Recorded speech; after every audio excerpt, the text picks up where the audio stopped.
안녕하세요. 저는 이제 곧 70살이 되는 김정호라고 합니다. 제 인생이 이렇게 될 줄은 정말 몰랐습니다. 33년간 한 회사에 몸담으며 성실하게 살아왔습니다. 중견건설회사 현장 감독으로 일하면서 가족들을 위해 모든 것을 바쳤죠. 그런데 퇴직하고 나서 제 인생은 완전히 뒤바뀌었습니다. 처음엔 평범한 노후를 기대했습니다. 퇴직금 2억 원과 국민연금 108만 원으로 크게 부족하진 않을 거라 생각했으니까요. 그런데 큰아들이 사업 실패로 도움을 청했고 딸은 이혼 후 아이 둘을 데리고 왔습니다. 둘째 아들은 해외에 나가 있어 연락도 잘 되지 않았고요. 한 푼이라도 아껴야 했던 부모 마음에 큰아들 사업 자금으로 퇴직금 1억 원을 내놓았습니다. 딸에게는 5천만 원을 주고 제 집에서 함께 살기로 했죠. 나머지는 아내와 저의 노후를 위해 남겨뒀습니다. 하지만 아내가 갑작스럽게 뇌졸중으로 쓰러지면서 남은 돈의 대부분이 병원비로 나갔습니다. 3년 동안 병원과 요양원을 오가며 간병하는 동안 통장 잔고는 바닥을 드러냈습니다. 그래도 어떻게든 버텨보자 했는데 결국 아내는 세상을 떠났습니다. 장례를 치르고 나니 제게 남은 건 빚뿐이었습니다. 자식들에게 도움을 청했지만 예상치 못한 반응이 돌아왔습니다. 큰아들은 사업이 더 어려워져 오히려 돈을 빌려달라고 했고 딸은 엄마 장례식 비용 때문에 이미 충분히 도와줬다며 냉담했습니다. 이제 39살이 된 둘째는 해외에서 연락이 끊긴 지 오래였습니다. 결국 살던 집마저 내놓아야 했습니다. 전세금을 빼서 빚을 갚고 나니 남은 건 얼마 되지 않았습니다. 그나마 있던 돈으로 월세방을 구했는데 보증금 500만 원에 월세 40만 원짜리 고시원이었습니다. 국민연금 108만 원으로는 생활이 빠듯했습니다. 식비, 월세, 의료비를 내고 나면 남는 게 거의 없었거든요. 다시 일을 구해보려 했지만 68살 노인을 써주는 곳은 없었습니다. 건설 현장에서 평생을 일했지만 이제는 체력이 따라주지 않았고 기술직으로 돌아가기엔 너무 오랜 시간이 흘렀습니다. 결국 마트 주차장에서 카트 정리 아르바이트를 시작했습니다. 주 25시간 하루 5시간씩 일하는 조건이었습니다. 한 달에 100만 원 정도 받았는데 세금 떼고 나면 실제로 손에 쥐는 건 95만 원 정도였습니다. 연금이랑 합쳐 한 달에 총 203만 원. 그래도 이제 어느 정도 숨통이 트이는 듯 했습니다. 하지만 8개월 만에 고시원 월세가 50만 원으로 올랐고 병원비는 계속 늘어났습니다. 당뇨와 고혈압 약값만 해도 매달 9만 원씩 들었으니까요. 기초연금을 신청해봤지만 국민연금을 108만 원이나 받는다는 이유로 기초연금은 7만 원밖에 받을 수 없었습니다. 딸에게 전화해 도움을 청했지만 이젠 아예 전화를 받지 않았습니다. 큰아들은 연락이 두절됐고요. 친척들에게도 연락해봤지만 대부분 형편이 넉넉지 않다며 외면했습니다. 결국 고시원 월세도 감당하기 어려워져 짐을 싸야 했습니다. 작은 트렁크 하나에 옷가지와 중요한 서류들만 넣었습니다. 나머지는 모두 버리고 길거리로 나섰습니다. 처음 며칠은 찜질방을 전전했습니다. 하루 1만 원이면 잠자리와 씻을 곳은 해결되니까요. 하지만 그것도 일주일이 지나자 부담스러워졌습니다. 결국 서울역 근처 공원 벤치에서 밤을 보내기 시작했습니다. 33년간 한 직장에서 성실하게 일하고 두 자녀를 대학까지 보낸 제가 노숙자가 될 줄은 꿈에도 몰랐습니다. 노숙 생활 3주째 되던 날 우연히 옛 직장 동료를 만났습니다. 박 부장은 저보다 5살 어린 63살이었는데 아직 현장에서 자문으로 일하고 있었습니다. 저를 알아보고는 깜짝 놀랐습니다. 정호 씨, 이게 웬일이야? 왜 이러고 있는 거야? 처음엔 부끄러워 말을 피했지만 그의 진심 어린 걱정에 결국 모든 이야기를 털어놓았습니다. 박 부장은 제 손을 잡고 식당으로 데려갔습니다. 따뜻한 밥 한 끼를 먹으며 그는 자기 집에서 지내라고 했습니다. 우리 집 작은 방 하나 비어 있어. 자식들은 다 나가서 살고 아내랑 둘이 넓은 집에 사는데 방이 남아돌아. 일단 거기서 좀 쉬어. 처음엔 거절했지만 그의 진심 어린 권유에 결국 따랐습니다. 박 부장의 도움으로 다시 일어설 수 있는 기회를 얻었습니다. 그의 소개로 아파트 경비원 일자리도 구했습니다. 24시간 교대 근무였지만 숙소도 제공해 주어 주거 걱정은 덜었습니다. 월급은 190만 원. 연금과 합치면 298만 원이었습니다. 드디어 독립할 여유가 생겼습니다. 박 부장의 집에서 4달을 지내며 모은 돈으로 작은 원룸을 구했습니다. 보증금 1,000만 원에 월세 35만 원짜리였습니다. 하지만 경비원 일은 생각보다 힘들었습니다. 밤샘 근무가 많아 건강이 급격히 나빠졌고 결국 6개월 만에 그만둬야 했습니다. 다시 구직 전선에 뛰어들었지만 이제는 69살. 일자리를 구하기가 더욱 어려워졌습니다. 결국 노인 일자리 사업에 지원해 공공근로를 시작했습니다. 월 60시간 일하고 60만 원을 받는 조건이었습니다. 연금과 합쳐 168만 원. 월세를 내고 나면 133만 원이 남았습니다. 한 달 식비 50만 원, 의료비 10만 원, 교통비와 통신비로 20만 원이 들었습니다. 그래도 매달 50만 원 정도는 저축할 수 있었습니다. 그러던 어느 날 지하철에서 우연히 딸을 만났습니다. 3년 만에 재회였습니다. 딸은 저를 보고도 모른 척하려 했지만 제가 먼저 다가갔습니다.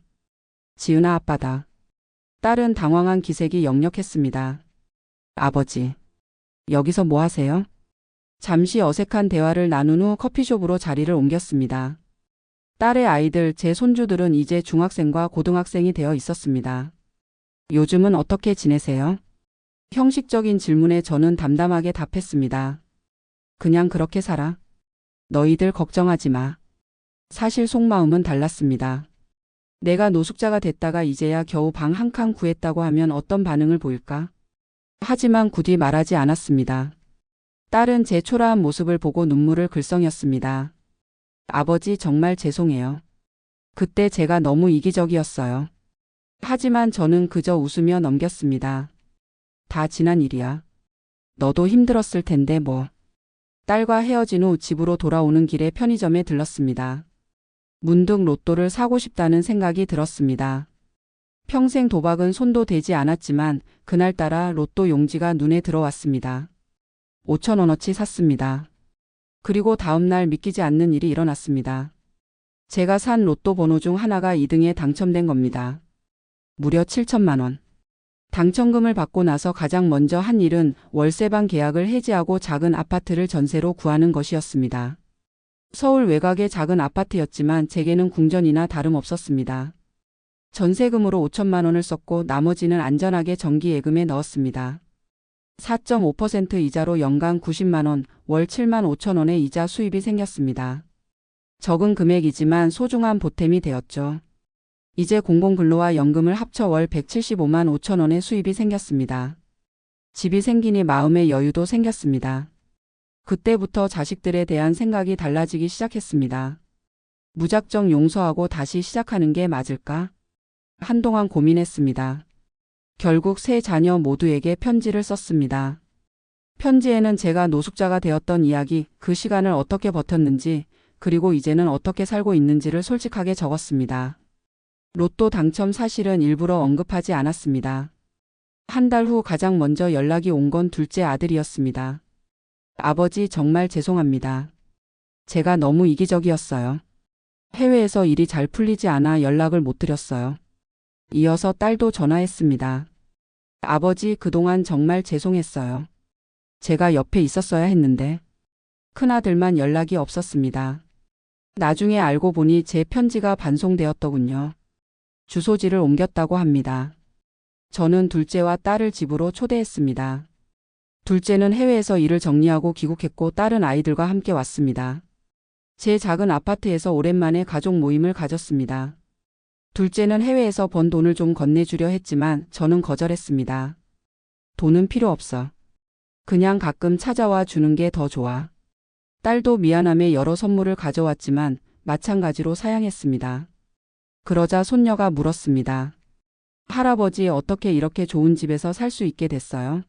엄마가 할아버지가 많이 힘들었다고 했는데.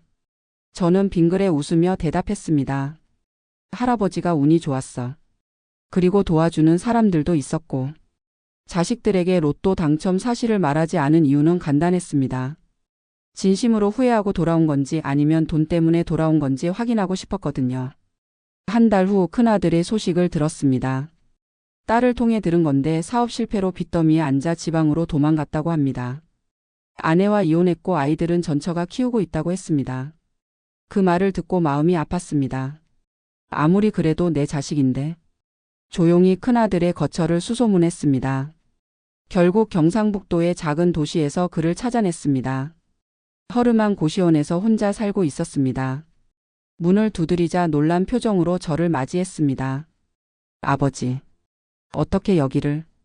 방 안으로 들어가 보니 술병이 널브러져 있었고 그는 수척해 보였습니다. 많이 힘들었구나. 아들은 고개를 떨구었습니다. 죄송합니다, 아버지. 아버지 돈도 날리고. 이제 와서 뭐라고 말씀드려야 할지. 저는 그의 어깨를 토닥였습니다. 다 지난 일이야. 이제 어떻게 할 거니? 아들은 힘없이 대답했습니다. 모르겠어요. 빚도 많고 일자리도 없고. 저는 결심했습니다. 나랑 같이 서울로 돌아가자. 내가 좀 도와줄게.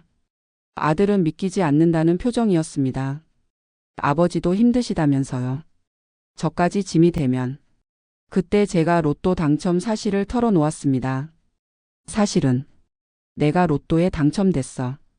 큰 돈은 아니지만 내 인생을 다시 시작하기엔 충분할 거야. 아들의 눈에 눈물이 고였습니다. 서울로 돌아와 아들의 빚을 정리해주고 작은 사업을 시작할 자금을 마련해 주었습니다. 2천만 원 정도였습니다.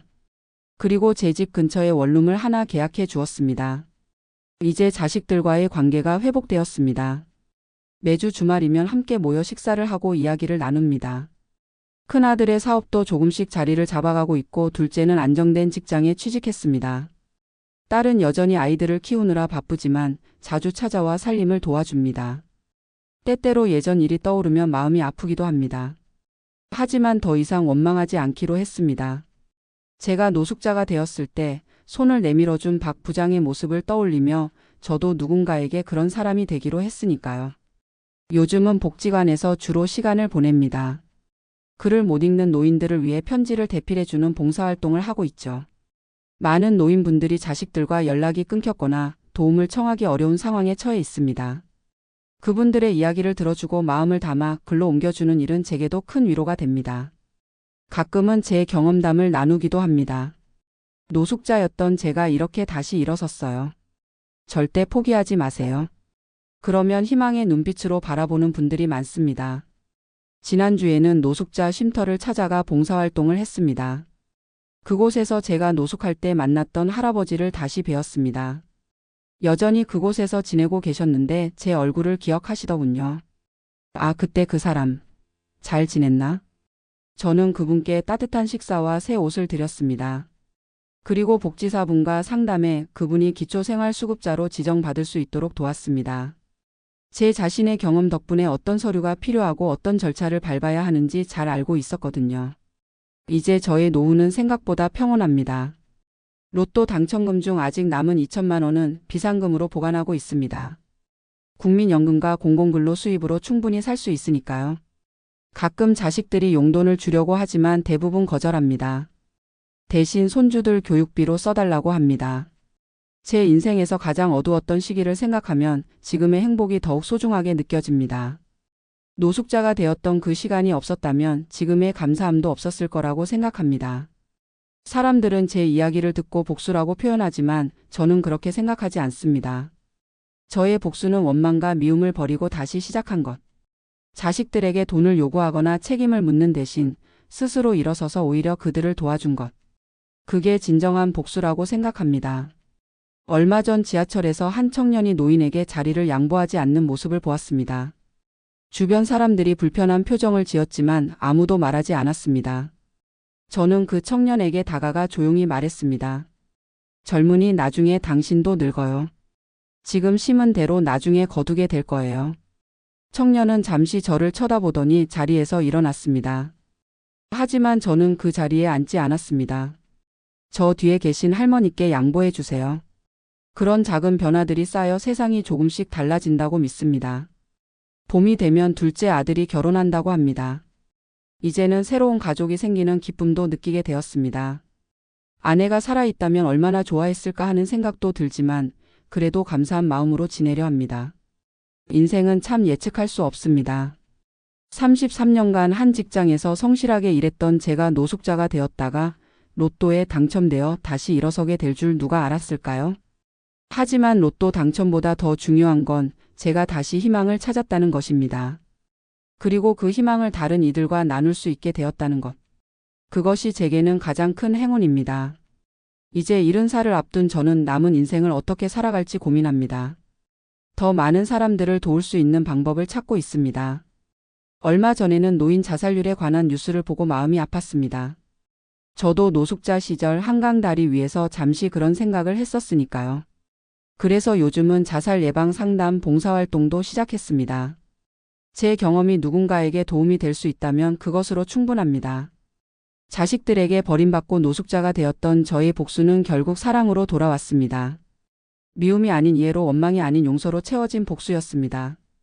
그리고 그것이 제게는 가장 달콤한 복수였습니다. 이제 저는 알게 되었습니다. 진정한 부는 통장 잔고가 아니라 마음속에 있는 것이라는 걸요. 여러분도 힘든 시간을 보내고 계신다면 절대 포기하지 마세요. 인생은 언제든 새로운 기회를 줍니다. 그리고 그 기회는 때로는 가장 예상치 못한 순간에 찾아옵니다. 저처럼요.